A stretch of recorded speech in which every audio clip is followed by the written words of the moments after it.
Muy buenos días, como cada semana le agradezco a Federico Berrueto que nos acompaña aquí en la revista. Federico, bienvenido. Muchas gracias, un placer estar aquí en la revista. Oye, Federico, muchos temas. ¿Cuál sería el más importante para ti esta semana? Pues mira, el más importante por la trascendencia que tiene para las personas, para el país, es la reforma energética, como le llaman la reforma eléctrica o contrarreforma eléctrica, y en esto particularmente qué va a hacer el PRI, porque el presidente con habilidad y malicia desde un principio dijo que iba a ir por los votos del PRI en las reformas constitucionales, y el presidente ha encarado al PRI diciendo se van por el lado de Salinas o se van por el lado de López Mateos y Lázaro Cárdenas. En otra mañanera dijo se van por el lado de las empresas o se van por el lado del pueblo consumidor. Y bueno, está el presidente presionando al PRI, a los legisladores del PRI, para obtener los votos necesarios para que se apruebe su propuesta de reforma. Evidentemente la reforma eléctrica tiene una trascendencia para México sin igual, pero de igual de trascendente sería el voto del PRI en lo político, y me refiero a que si el PRI vota en lo político, el presidente rompe la alianza con el PAN y la alianza PRI-PAN-PRD. Así es, mira, en el PRI es un PRI partido, en el sentido de que tú tienes a una cúpula que está muy en función del presidente por diversas razones. Por ejemplo, los gobernadores, que se han expresado algunos de ellos como Alejandro Murat a favor de la reforma, y la razón fundamental es pues ciertos gobernadores que creen que lo mejor para sus estados y para ellos mismos es llevar bien las cosas con el presidente.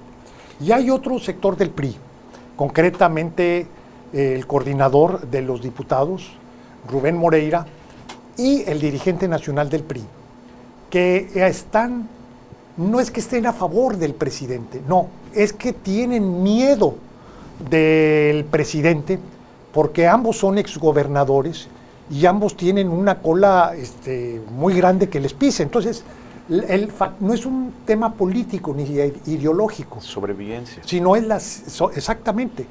Y son muy explícitos, queda muy claro desde el principio que el bloque opositor dio su rechazo a la reforma. Incluso algunos legisladores del PRI también se expresaron con reserva o en contra. Y sin embargo, tanto Alejandro Moreno, exgobernador de Campeche, como el caso de Rubén Moreira, exgobernador de Coahuila, dijeron, estudiemos la propuesta del presidente, analicémosla. No hay mucho que analizarle en realidad. Cualquiera que tenga la información básica y la capacidad de leer la iniciativa, uno va a encontrar los dilemas, y además con un problema que los documentos del PRI claramente son inconsistentes con la propuesta del presidente. ¿Lo rechazaría? Lo debieron haber rechazado de primera mano, que le están dando un mensaje al presidente, y el mensaje va en dos sentidos. La primera, señor, no se venga en contra nuestra, no queremos problemas con la UIF, con el SAT, con la justicia, con la Fiscalía General de la República, nosotros estamos con usted. Pero pues, déjenos ver si podemos construir la mayoría entre los diputados y los senadores. Mi impresión es que en este momento no la pueden construir. La mayoría de los diputados no está a favor de darle el aval a la propuesta del presidente. ¿Pudiera quebrar al mismo PRI? Es que el PRI ya está quebrado. Ajá. Y de hecho con la propuesta está claramente fracturado, y además es evidente que las razones por las cuales tanto el exgobernador de Campeche, ahora dirigente del PRI, como el exgobernador de Coahuila, ahora coordinador de los diputados y también presidente de la Comisión de Coordinación, la Junta de Coordinación Política de la Cámara de Diputados, que es el órgano de gobierno, que aquí yo no entiendo por qué el PAN pues se dejó marear, pero bueno, Rubén Moreira es el jefe de esta junta, importantísima, y el tema es que ellos están, no por razones ideológicas ni políticas, exclusivamente en la pretensión de impunidad. Y te voy a dar el antecedente. El antecedente es el caso Lozoya. El presidente ha sido muy específico en decir, si tú estás conmigo, no tienes ningún problema. Si estás en contra de mí, ahí te va la Fiscalía General de la República. Y fíjate cómo el caso de Lozoya, donde es un confeso, o sea, él confiesa que sí, que hubo corrupción, que se pagaron, etcétera. O sea, eso lo dice Lozoya. Pero el criterio de oportunidad no es para que diga, y Ricardo Anaya, y el gobernador de Tamaulipas, no, es para que diga, como funcionan los criterios de oportunidad, que el superior incriminado, en otras palabras, el presidente, y en cierta forma, por jerarquía dentro del gabinete, Luis Videgaray, que además los ha señalado Lozoya en su escrito como responsabilidad del presidente y de Luis Videgaray. Sin embargo, como no están en el inventario de los enemigos del presidente, no para ellos no hay ninguna acción, ni siquiera se molestan con un citatorio. Mientras que el caso de Ricardo Anaya ya trae el caso de problema Gil, jurídico tremendo, gobernador de Tamaulipas y el de Querétaro, y el presidente es muy práctico. Él lo que está haciendo es el uso político de la justicia penal, que es gravísimo, pero es eficaz. Por esta consideración, ¿verdad?, este sector del PRI está dispuesto a acompañar al presidente. Digamos que este sector del PRI, Alito, Rubén Moreira, sí, dirán, quiero verme como Quirino Ordaz, Murat, quiero verme como Quirino o quiero verme como pues no sé, como Cabeza de Vaca o como Ricardo Anaya. Se sentirán perseguidos después. Con la excepción de Miguel Riquelme, que debo decir se me hace una conducta ejemplar, los gobernadores del PRI pues están muy en la cultura de sometimiento al presidente, que eso está en el DNA del PRI. O sea, el PRI es institucional, hasta en el apellido. Así es. El problema es que el presidente no nada más es de otro partido, no, es un presidente militante. O sea, Andrés Manuel va a acabar con el PRI en las próximas elecciones, como el PRI no ganó una sola de las gubernaturas en la elección intermedia, en las elecciones locales concurrentes, y de las 6 que vienen, las que gobierna el PRI va a perder todas. ¿Cómo van las cosas? Va a perder Hidalgo, va a perder Oaxaca, en cierta forma cohabita con Durango en algún sentido, y así podemos ver otros casos. Pero el PRI, el único estado que tiene condiciones de preservar de aquí al 24 es Coahuila. Y siendo que electoralmente el adversario a vencer es Morena y que el PAN es su aliado, prefiere marcarle distancia al PAN y acercarse con el presidente. Pero nuevamente, no es una postura de partido, es la postura de los dirigentes que su vulnerabilidad judicial es la que los hace ceder. Y dijimos hace un momento que está fracturado el PRI precisamente en la forma que, nada más al pensar en la votación, eso hace que de pronto en algún momento el propio PRI, los dirigentes se queden solos, con un partido totalmente solo. Bueno, yo creo que hay la posibilidad de una rebelión. La rebelión se daría... ¿Y para dónde se irían esos diputados que voten en contra, no? O sea, la rebelión es... Interna. Interna, y habría aquellos que dicen, tenemos que seguir con el bloque opositor. Y nuestro destino de sobrevivencia es lo contrario de lo que está haciendo Alito y Rubén Moreira.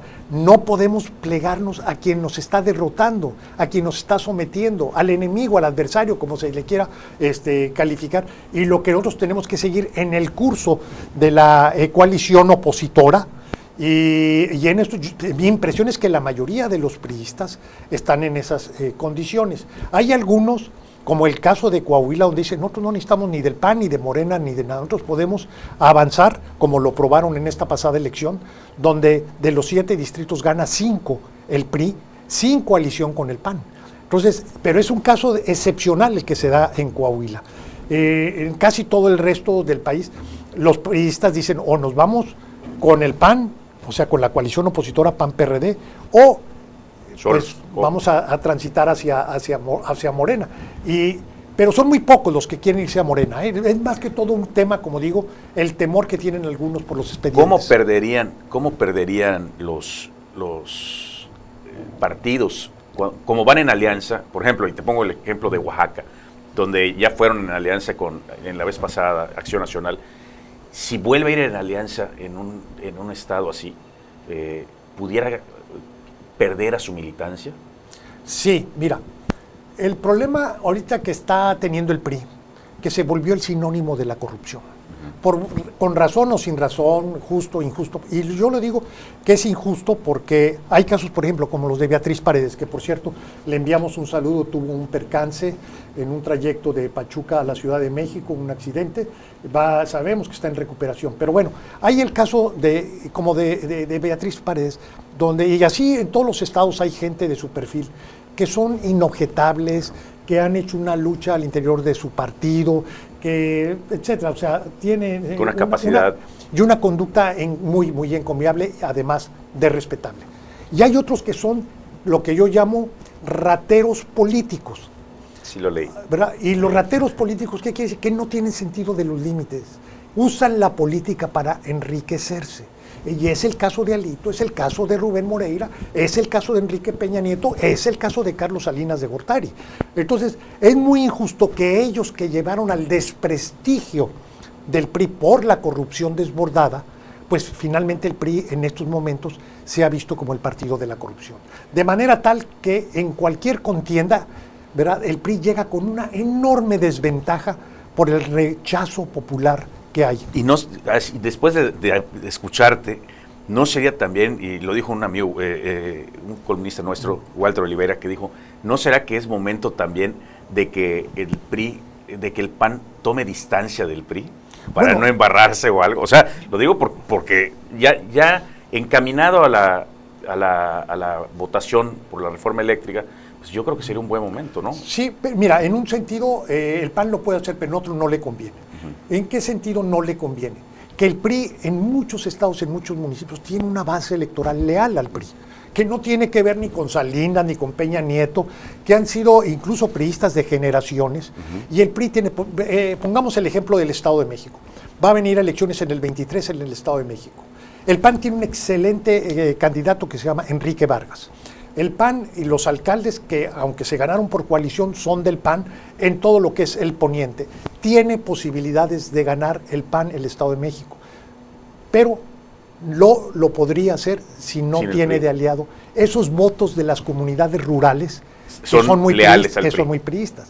Entonces, desde luego que el PAN puede irse solo, pero para elecciones locales, en algunos estados críticos, como es el Estado de México, sí creo que hace pensable para el PAN o deseable tener la coalición con el PRI. ¿Y una refundación? Mira, el PRI tiene que tener su refundación. Lo primero que tiene que hacer es expulsar del partido a Salinas, a Peña Nieto, a Rubén Moreira, a Alejandro Moreno, o sea, todo aquel que esté asociado a la corrupción. Una carga. ¿Verdad? Pues es señores, utilizaron el aparato partidario para enriquecerse.